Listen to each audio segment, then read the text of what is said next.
नाट्य तरंग। आज के इस कार्यक्रम में आप सुनेंगे नाटक पल्लवी का दूसरा और अंतिम भाग। इस नाटक के मूल कन्नड़ लेखक हैं N.K. कुलकर्णी, हिंदी अनुवादक नंदिनी गुंडूराव, नाटक के निर्देशक चिरंजीत। तो आइए सुनते हैं नाटक पल्लवी का दूसरा और अंतिम भाग। और इस तरह मुझे शक की माँ और व्यभिचारी सौतेले बाप के कारण हमेशा हमेशा के लिए अपना घर छोड़ना पड़ा। बेबी, अब तो तुम्हें विश्वास हुआ ना कि मैं भी तुम्हारी तरह अनाथ और बेसहारा हूँ? हाँ, लेकिन कोई चिंता ना कर, अब मैं तेरे साथ हूँ। जरा साहस से काम लेके तो। बेबी, लगता है तुम्हें नींद आ रही है। दिन भर की थकी हूँ ना, रात के 3 बज चुके हैं। थोड़ी देर के लिए तू भी सो जा। आ जाओ उधर बिस्तर पर। सुबह होते ही तुम्हें दादी साहब के दरबार में पेश होना है। तुम मेरे साथ चलोगी ना? हाँ चलूंगी। अब सो जा, मैं भी जरा सो लूं।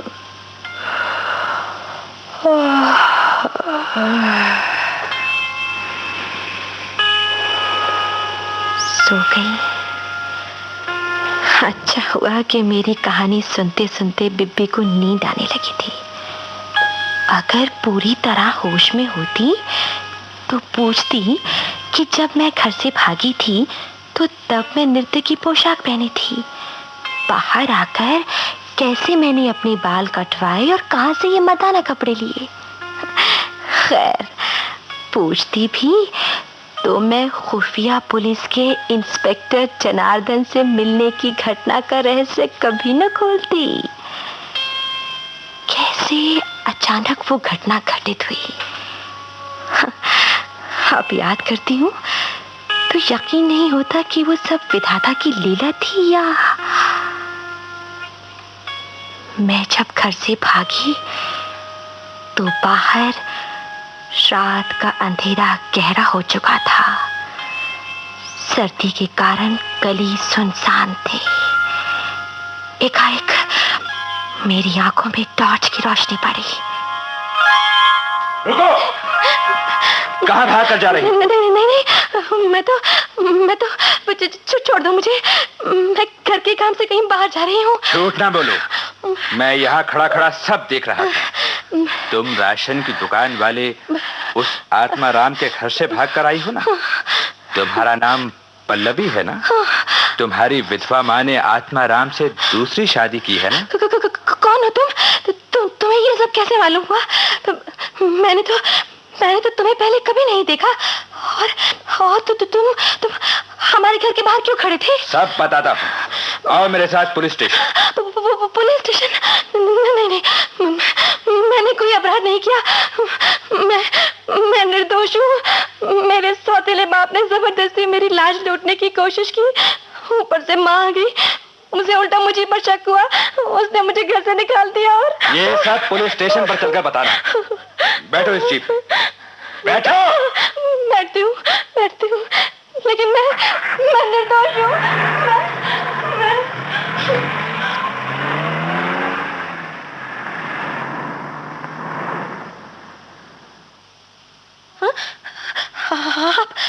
आप मुझे कहाँ ले आए हैं? ये तो पुलिस स्टेशन नहीं। ये पुलिस स्टेशन के पीछे बना हुआ गेस्ट हाउस है। यहाँ मैं कुछ दिनों के लिए ठहरा हुआ हूँ। चलो अंदर। नहीं, मैं तो तुम्हारे साथ। मुझसे डरो नहीं पल्लवी, मैं कोई पराया नहीं हूँ। क्या मतलब? मैं तुम्हारा भाई हूँ। सौतेला भाई। सौतेला भाई? हाँ, तुम्हें मेरी शक्ल और अपने सौतेले बाप की शक्ल में समानता नजर नहीं आती? अरे हाँ। पल्लवी, मैं तुम्हारे सौतेले बाप आत्माराम का वो जनार्दन नाम का लड़का हूँ जो बचपन में समुद्र तट पर मछली पकड़ने गया था और खो गया था। अरे, बहन को बड़े भाई से कोई डर नहीं होना चाहिए। नहीं, अब डर क्यों होगा? लगता है जैसे आज घर से भागना मेरे लिए वरदान सिद्ध हुआ है। चलो भैया। चलो। सबसे पहले तुम मेरी कहानी सुनना चाहोगी? हाँ। दरअसल मुझे कुछ बदमाश समुद्र तट से उठाकर बंबई ले गए थे। सौभाग्य से बंबई में एक ऐसे सज्जन ने मुझे गोद ले लिया जिसकी अपनी कोई संतान नहीं थी। उसी ने मुझे पाला पोसा, लिखाया पढ़ाया। अब मैं खुफिया पुलिस का इंस्पेक्टर हूँ। अच्छा। पिछले दिनों कई बरस बाद मैं अपने इस नगर में फिर से आया हूँ। मैं हैरान हूँ कि आप अभी तक अपने घर क्यों नहीं आए, अपने पिताजी से क्यों नहीं मिले? मेरे लिए यहाँ पिता का कोई वजूद नहीं। वजूद है केवल आत्माराम का, और आत्माराम से मेरा कोई रिश्ता नाता नहीं हो सकता। क्यों? क्योंकि आत्माराम देश का दुश्मन है। देश का दुश्मन? हाँ, जो लोग स्मगलिंग का धंधा करते हैं या उस धंधे में सहायक होते हैं, वो सब देश के दुश्मन हैं। तो क्या ये आत्माराम भी स्मगलिंग का धंधा करता है? चुराई हुई प्राचीन मूर्तियों की स्मगलिंग करता है। हो, अब असल बात मालूम हुई। पहले मैंने घर में पंचलौह की नटराज की जो विशाल मूर्ति देखी थी, कुछ दिनों बाद वो गायब हो गई थी। फिर देवी देवताओं की और मूर्तियां आईं, वो भी कुछ दिनों बाद गायब हो गई। मुझे सब मालूम है। देखो पल्लवी, मेरा ये बाप आत्माराम इस प्रदेश के एक बहुत बड़े स्मगलर के विशाल संगठन का एक अंग है। वो स्मगलर यहाँ से प्राचीन मूर्तियां, चांदी, चरस आदि चीजें बाहर भेजता है और बाहर से चोरी से ऐशो आराम और विलास की चीजें और विलायती कपड़ा मंगाता है। मैं अब तक आत्माराम के बारे में ये तो जानती थी कि वो राशन में मिलावट करता है और चीजों की चोर बाजारी करता है, लेकिन ये आज ही पता चला कि वो स्मगलिंग का धंधा भी करता है। वो शराबी और व्यभिचारी ही नहीं, देशद्रोही भी है। पल्लवी, एक बात अच्छी तरह समझ लो, स्मगलिंग का धंधा टैक्सों से बचकर भारी मुनाफा कमाने का एक गैर कानूनी तरीका है। स्मगलिंग के धंधे से काला धन पैदा होता है, जिससे देश की अर्थव्यवस्था को नुकसान पहुंचता है। स्मगलिंग से बाहर से जो नाजायज माल आता है, उससे देश के अपने छोटे बड़े उद्योग धंधों को नुकसान पहुंचता है। मिसाल के तौर पर हमारे इस प्रदेश में सबसे अधिक विदेशी कपड़े की स्मगलिंग होती है। उससे यहाँ का स्वदेशी कपड़े का उद्योग एकदम ठप हो गया है। तो इसका मतलब है कि मेरे स्वर्गीय पिता को स्वदेशी कपड़ों के व्यापार में इन स्मगलरों के कारण ही घाटा पड़ा था। हो सकता है। उसी घाटे के सदमे से मेरे पिता की मौत हुई थी। तो मैं कह सकती हूँ कि इस प्रदेश में विदेशी कपड़े की स्मगलिंग करने वाले ही मेरे पिता की मौत के लिए जिम्मेदार हैं। जनार्दन भैया, आज मेरी भेंट अचानक जो तुमसे हुई है, उसके पीछे मुझे विधाता का एक संकेत नजर आता है। वो क्या? तुम्हारी मदद से ही मुझे अपने पिता की मौत का बदला लेना होगा। बदला? हाँ, बदला। मैं बदला लूंगी। शाबाश पल्लवी, मैं तुम्हारी हर तरह से मदद करूंगा। अब मैं तुम्हें बता सकता हूं, मैं यहां स्मगलरों के संगठन को नष्ट करने के लिए ही आया था। उसी संगठन के सूत्रों को ढूंढते ढूंढते मुझे अपने बाप आत्माराम की काली करतूतों का सुराग मिला। तो भैया, सबसे पहले आप इस आत्माराम को पकड़िए ना। नहीं पल्लवी, आत्माराम तो इस संगठन का एक छोटा सा पुर्जा है। संभव है कि उसे अपने काम के अलावा कुछ भी मालूम ना हो। मुझे तलाश है इस संगठन के असली मालिक की। उसका नाम है दाजी। वो कहीं नजर नहीं आता। सुना है इसी प्रदेश में उसका कहीं गुप्त हेडक्वार्टर है, जहां से वो स्मगलिंग के विशाल धंधे का संचालन करता है। उसके लिए उसने बहुत सी खूबसूरत लड़कियों और चुस्त चालाक लड़कों को नौकर रखा हुआ है। ठीक है, मुझे रास्ता मिल गया भैया। उस दाजी का पता मैं लगाऊंगी, मैं उसे पकड़वाऊंगी। वो कैसे? मैं उसके यहाँ नौकर हो जाऊंगी। पल्लवी, अच्छी तरह सोच लो, जान जोखिम का काम है। मैं अपनी जान की बाजी लगाकर भी अपने पिता की मौत का बदला लूंगी। भैया, आप मुझे तरीका बताइए। अच्छा, तो सुनो। जांच पड़ताल से मुझे अभी तक यही पता चला है कि गोवा बंबई जाने वाली सड़क पर मैंगलोर के बाहर जो बसों और ट्रकों का अड्डा है, वहां कॉफी और चाय का एक होटल है। वो होटल दाजी के संगठन की एक अहम कड़ी है। दरअसल उसी होटल की खुफिया जांच के दौरान मुझे अपने बाप की काली करतूतों का पता चला। सुना है कि उस होटल में कोई 10 बजे के बाद दाजी साहब के एजेंटों और ड्राइवरों का आना जाना शुरू होता है। अगर तुम किसी एजेंट या ड्राइवर को अपनी ओर आकर्षित कर सको तो दाजी के हेडक्वार्टर में पहुंच सकती हो। जनार्दन भैया, मैं तैयार हूँ। लेकिन नहीं, मैं नहीं चाहता कि मेरी बहन उन कामुक कुत्तों और भेड़ियों के चंगुल में फंसे। भैया, विश्वास करो कि मैं अपनी रक्षा कर सकूंगी। मुझे जरा सोचने दो। देखो पल्लवी, तुम लड़के का भेष बनाकर उस होटल में जाओ। तुम्हारा नाम होगा बिल्लप। क्यों? बिल्कुल ठीक। और अगर तुम दाजी के हेडक्वार्टर्स में पहुंचने में सफल हो जाओ तो फौरन दाजी का पता लगाना और मुझे किसी तरह फोन या वायरलेस पर सूचना देना। मेरा कोड नंबर है ऑपरेशन 101 और ये है फोन नंबर। और हाँ, कोड नंबर और फोन नंबर अच्छी तरह याद करके ये कागज फाड़ दो। अच्छा। और मैं यहाँ पहुंचने में सफल हो गई। ये बिब्बी काफी चुस्त और चालाक है। कितनी जल्दी इसने पता लगा लिया कि मैं लड़की हूँ। लेकिन खुद बेसहारा और अनाथ होने के कारण इसका मुझ पर विश्वास जम गया है। कैसी गहरी नींद सो रही है। कल ताजी साहब के भी दर्शन हो जाएंगे। नींद आ रही है, कुछ देर सो लूं।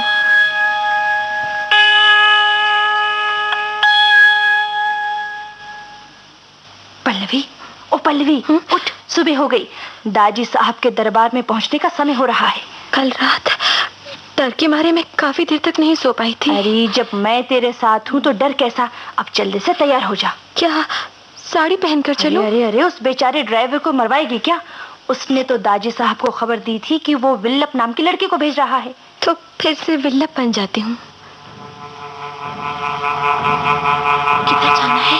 वो सामने लिफ्ट है ना, उसी से नीचे जाएंगे। नीचे? दाजी साहब का कमरा 3 मंजिल नीचे है।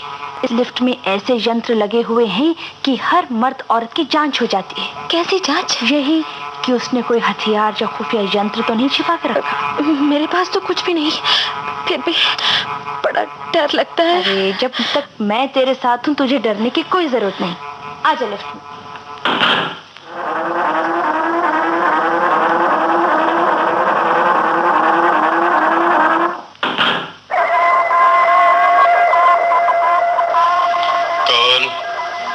फ्रेंड 0035।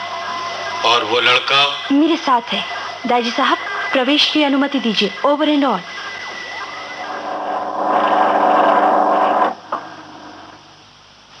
आओ बेबी, हम तुम्हारे काम से बहुत खुश हैं। शुक्रिया।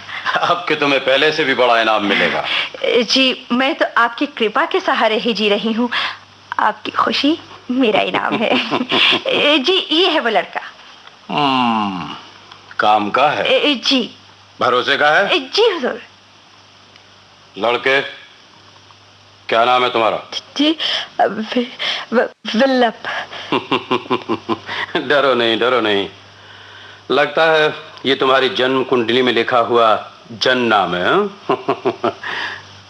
घर में तुम्हें इसी नाम से पुकारते हैं क्या? जी हाँ।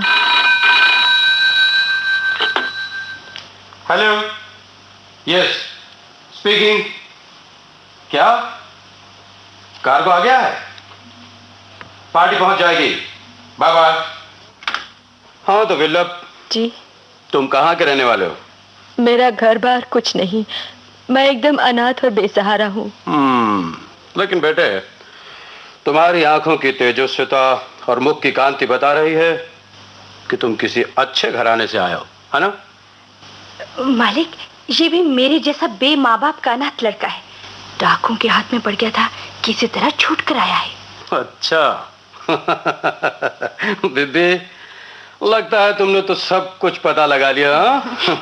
साहब, आपके पास किसी अजनबी को लाने से पहले उसकी पूरी जांच पड़ताल करना हमारा कर्तव्य है। ठीक है, ठीक है। अच्छा बेटा, जेल जाने के लिए तैयार हो ना? जी, बाहर के संसार से जेल का जीवन ही अच्छा। अच्छा अच्छा, तो हम तुम्हारा इम्तिहान लेने के लिए तुम्हें आज एक काम सौंपते हैं। जी। ऊपर की मंजिल के गोदाम में जो पंचलोह की मूर्तियां रखी हैं, उन्हें पैक करा के ट्रक में लाद कर जहाज तक पहुंचाना। रास्ते में अगर पुलिस चेक करे तो पुलिस वालों से जैसे तैसे निपट कर अपना माल निकाल ले जाना। हाँ, ये काम कर सकोगे? जी, आपके आशीर्वाद से कर सकूंगा। इसके बाद दूसरा टेस्ट होगा। बाहर से आए माल को सही सलामत ठिकानों पर पहुंचाना होगा। आपके आशीर्वाद से वो काम भी मैं कर सकूंगा। शाबाश शाबाश। अच्छा तो बेबी, तुम इसे ऊपर की मंजिल के गोदाम में ले जाओ। Yes boss. आओ विल्लभ।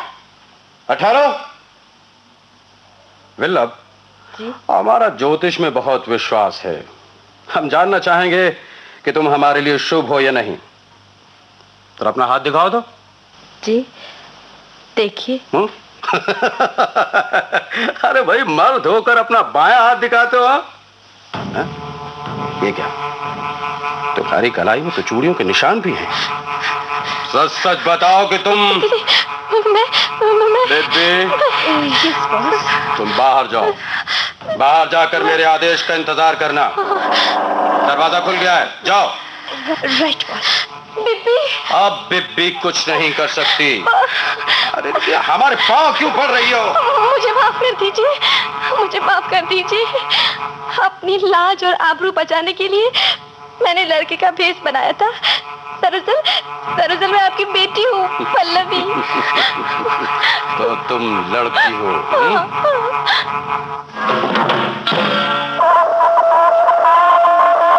Yes boss. XYZ here. यंत्रणागार के पहलवान नंबर 13 और 14 को भेजो। Yes boss. आप मुझे माफ कर दीजिए, मुझे माफ कर दीजिए। आप मेरे बाप के समान हैं। मैं आपकी हर तरह से सेवा करूंगी। आपको कभी शिकायत का मौका नहीं दूंगी।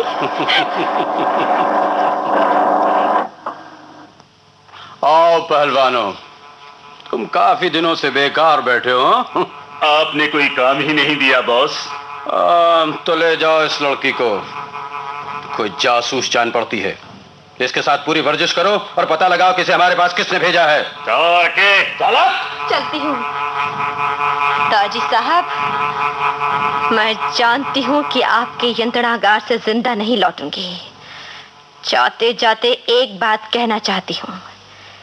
अगर मुझे किसी ने जासूस बनाकर भेजा होता तो मैं लड़की के रूप में ही आती। मैं काफी खूबसूरत हूँ। धोखा देने के लिए खूबसूरती ज्यादा अचूक होती है, लड़के का ये अटपटा वेश नहीं। ताजी साहब, मैं सच कहती हूँ, बाहर की दुनिया से तंग आकर मैं सच्चे दिल से आपकी सेवा में आई हूँ। ठीक है ठीक है, हम तुम्हारा टेस्ट ले रहे थे। पहले टेस्ट में तुम पास हो गई। नंबर 13-14। Yes boss. तुम दोनों जा सकते हो। और हाँ, बेबी को उधर भेज दो। जो हुक्म।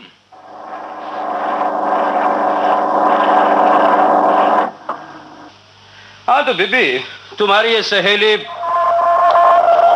कोई मैसेज आया है।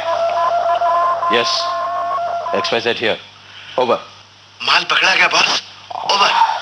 कितने का माल था? ओवर। 50 लाख का। Over and all. सभी मैसेज अभी आने थे। हेलो, क्या जहाज आज शाम को जा रहा है? उससे पहले ही माल पहुंच जाएगा। Bye bye. हाँ तो बिब्बी, इस पल्लवी के साथ तुम ऊपर की मंजिल के गोदाम में जाओ। वहां 7 मूर्तियां रखी हैं, उन्हें फौरन पैक करा के ऊपर ट्रक में पहुंचवाओ। और हाँ पल्लवी, तुम ये लड़के का वेश बनाए रखो, ये भी उपयोगी है। मूर्तियों को कार्गो जहाज तक पहुंचाने के लिए ट्रक के साथ तुम जाओगे। आवश्यक कागजात तुम्हें ट्रक में मिल जाएंगे। अब जाओ बेबी के साथ।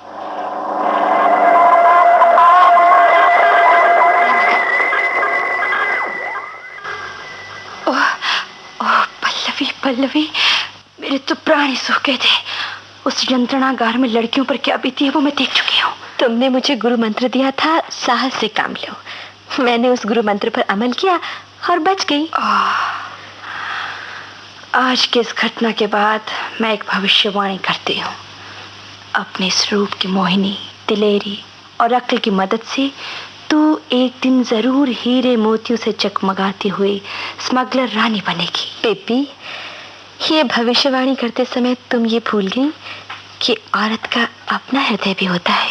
देख पल्लवी, इस धंधे में आने के बाद मेरी ही तरह तुझे अपना हृदय डॉक्टरों के मेडिकल बैंक के फिक्स डिपॉजिट अकाउंट में जमा करा देना होगा। सुनो, क्या इस गोदाम में भी छिपी हुई माइक्रोफोन है? हाँ, उस पर्दे के पीछे वाले हिस्से में है। एक बात बताओ बिब्बी, इस धंधे से निकलकर अपनी गृहस्थी बसाने की तुम्हारी कभी इच्छा नहीं हुई? इच्छा? अरे मेरी हर इच्छा फ्रिज के पानी की तरह जम चुकी है और इस जाल में फंसने के बाद कोई मछली बाहर नहीं निकल सकती। सुनो, ताजी साहब का ये जो जमींदोज किला है, इससे निकलने के लिए कोई गुप्त दरवाजा तो होगा ही। सुना है कि बाहर निकलने का गुप्त दरवाजा सिर्फ ताजी साहब के कमरे में है। हटाओ, कहाँ है वो पंचलोह की मूर्तियाँ? आओ, उस पर्दे के पीछे। ये देख पल्लवी, कैसी सुंदर है ये मूर्तियाँ, विशेषकर पंचलोह की बनी ये नटराज की मूर्ति। नटराज की ये मूर्ति, ये मैंने पहले कहीं देखी है। कहाँ देखी है? मुझे याद पड़ता है कि पंचलोह की बनी है ये मूर्ति। दक्षिण भारत की कला और संस्कृति का ये सर्वश्रेष्ठ नमूना है। अंकल, नटराज की ऐसी सुंदर, ऐसी भव्य, ऐसी विशाल और ऐसी कलात्मक मूर्ति कि मेरा सौतेला बाप। पल्लवी जी क्या बड़बड़ा रही है? कुछ नहीं। ले वो मजदूर आ गए। जल्दी से मूर्ति को पैक कराएं। अरे तुम लोग खड़े खड़े क्या देख रहे हो? जल्दी से पैकिंग शुरू करो, चलो।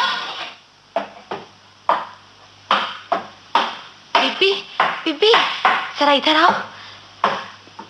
यहाँ कहीं फोन है। क्यों? मैं बाहर एक ऐसे व्यक्ति को फोन करना चाहती हूँ जो हमें इस नर्क से निकाल सकता है और देश के दुश्मन इस ताजी को पकड़ सकता है। पागल हो गई है क्या? कौन है वो व्यक्ति? इंस्पेक्टर जनार्दन। नहीं, इस नर्क से हमें कोई नहीं निकाल सकता, कोई दाजी साहब को नहीं पकड़ सकता। दाजी साहब की तुमने जो शक्ल देखी है वो असली नहीं। क्या? उनकी असली शक्ल किसी को मालूम नहीं। सुनो, तुम्हारे पास वो वॉकी टॉकी तो है? हाँ, ऊपर मेरे कमरे में है। मूर्तियां पैक हो गई हैं, आजा।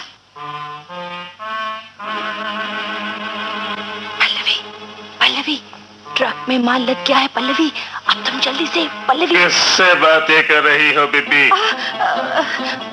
पल्लवी कहाँ है? वो यंत्रनागार में पहुंच गई है। क्या? तुम्हारे कमरे से किसी को मैसेज देती हुई वो पकड़ी गई। नहीं, आओ, नहीं, तुम भी चलो। नहीं। मालिक का हुक्म है। ये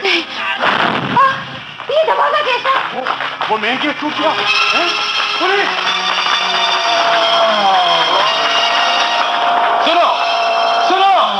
सुनो, पुलिस ने फौज की मदद से छापा मारा है। हमारा हथियारबंद दस्ता फौरन मोर्चे संभाल कर फायरिंग शुरू कर दे। पल्लवी और बिब्बी जिंदा बच कर ना जाएं।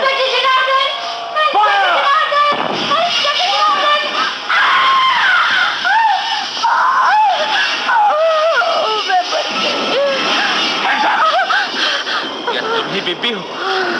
बोलो, पल्लवी कहाँ है?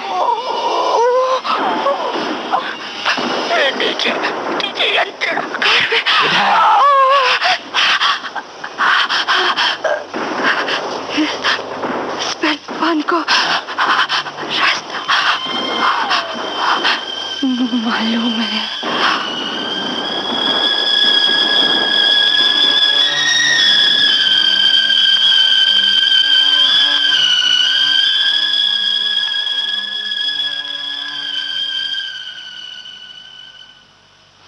पल्लवी, पल्लवी। मैं कहाँ हूँ? तुम मेरे कमरे में हो, एकदम सही सलामत। क्या मैं जिंदा हूँ? उन राक्षसों ने तो मुझे... हाँ, उन्होंने तुम्हें मरी समझकर फेंक दिया था, लेकिन हमारे डॉक्टरों ने तुम्हें बचा लिया। बिब्बी कहाँ है? अफसोस है कि उसे हम नहीं बचा सके। लेकिन मरते मरते भी उसने तुम्हारी खबर देकर तुम्हारी जान बचाई। वो सचमुच देवी थी। पल्लवी, मैं तो तुम्हें भी देवी मानता हूं। तुम्हारी मदद से ही स्मगलरों का एक ऐसा गिरोह पकड़ा गया जो देश और समाज का बहुत बड़ा दुश्मन था। क्या वो दाजी भी पकड़ा गया? नहीं, वो चोर दरवाजे से भागने में सफल हो गया। देश का सबसे बड़ा दुश्मन तो बच गया। बचकर जाएगा कहां? हर सड़क, हर नगर, हर बंदरगाह, हर एयरपोर्ट पर उसकी तलाश हो रही है। लेकिन भैया, तलाश से क्या होगा? उसे पहचानना मुश्किल है। कोई मुश्किल नहीं। उसके गिरोह के कुछ लोग सरकारी गवाह बन गए हैं। वो हमारी पुलिस की टुकड़ियों के साथ हैं। फिर तुम तो उससे मिल ही चुकी हो। भैया, उसे कोई नहीं पहचान सकता। क्यों? वो अपनी असली शक्ल में किसी के सामने नहीं आता। वो पूरा बहरूपिया है, बहरूपिया। कौन है? तुम्हारा सौतेला बाप आत्माराम होगा। मूर्तियों की चोरी के जुर्म में मैंने उसे गिरफ्तार कराया है। भैया, तुमने अपने बाप को गिरफ्तार कराया है? कर्तव्य के सन्मुख किसी भी रिश्ते नाते का महत्व नहीं।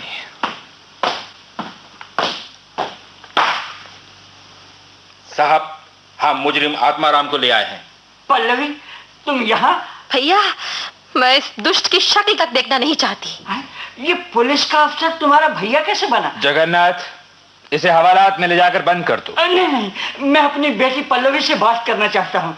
इसके गम में इसकी माँ। जगन्नाथ, ले जाओ इस इंसानियत के दुश्मन को। Yes sir. पल्लवी, पल्लवी, पल्लवी, तुम्हारी माँ पल्लवी। पता नहीं इस चांडाल के हाथों माँ की क्या हालत हुई। चिंता न करो पल्लवी, अभी हम माँ के पास चलेंगे। लेकिन मैं सोच रहा हूं कि उस बदमाश दाजी को कैसे पकड़ा जाए। भैया, भैया, मुझे एक बात याद आई। क्या? मैं जब दाजी से बातें कर रही थी तो मुझे लगा जैसे उसकी आवाज मैंने पहले कभी सुनी हो। हाँ? ठहरो, मैं याद करती हूँ। भैया, हमारे कॉलेज का वार्षिक उत्सव था। उसमें दानवीर सेठ धर्मदास आया था। उसने भाषण दिया था। देवियों, सज्जनों और प्रिय छात्राओं, आपके इस कॉलेज ने नारी शिक्षा के क्षेत्र में जो शानदार काम किया है, उससे मैं बेहद प्रसन्न हूं। मुझे बताया गया है कि कॉलेज की नई बिल्डिंग बन रही है। उसके लिए मैं 1 लाख रुपए का दान देता हूं। अब मुझे याद आ रहा है कि दाजी की आवाज दानवीर सेठ धर्मदास की आवाज से मिलती थी। तो क्या दानवीर सेठ धर्मदास ही कहीं दाजी तो नहीं? लेकिन भैया, धर्म और समाज के कामों के लिए लाखों रुपए का दान देने वाला, दीन दुखियों की सहायता करने वाला सेठ धर्मदास स्मगलिंग का धंधा क्यों करेगा? पल्लवी, तुम नहीं जानती कि धर्म और समाज सेवा की आड़ में ये धन पिशाच क्या कुछ करते हैं। अब मुझे याद आ रहा है कि 1 साल पहले सेठ धर्मदास के बारे में चोर बाजारी और जमाखोरी की कुछ खबरें मिली थी। अब मेरा मन कहता है कि सेठ धर्मदास ही दाजी है। सुनो भैया, हो सकता है कि आपके पिता को कुछ मालूम हो। हाँ, हो सकता है। ये दाजी का पक्का पुख्ता एजेंट था। आओ हवालात में चले।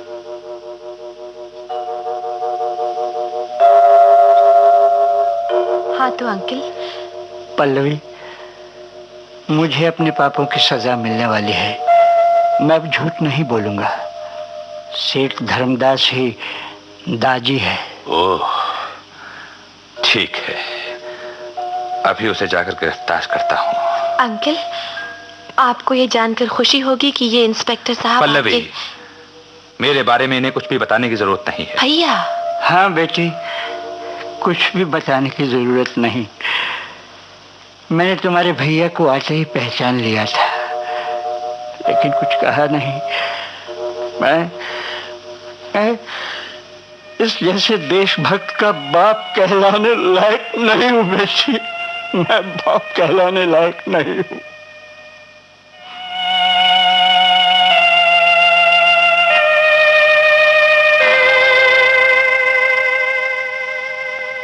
तो ये था पल्लवी नाटक का दूसरा और अंतिम भाग आज के प्रोग्राम में। इस नाटक के मूल कन्नड़ लेखक थे एन.के. कुलकर्णी, हिंदी अनुवादक नंदिनी गुंडूराव और निर्देशक थे चिरंजीत। आकाशवाणी के दिल्ली केंद्र की इस प्रस्तुति के साथ ही आज का नाट्य तरंग कार्यक्रम समाप्त हुआ।